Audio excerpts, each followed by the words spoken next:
రామ చక్కని సీతకి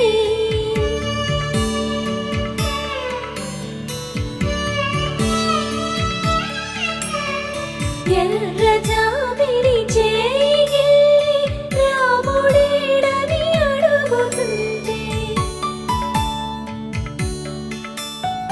చూడలేదని పెదవి చెప్పలేమని కనులు చెప్పే నల్ల పూసైన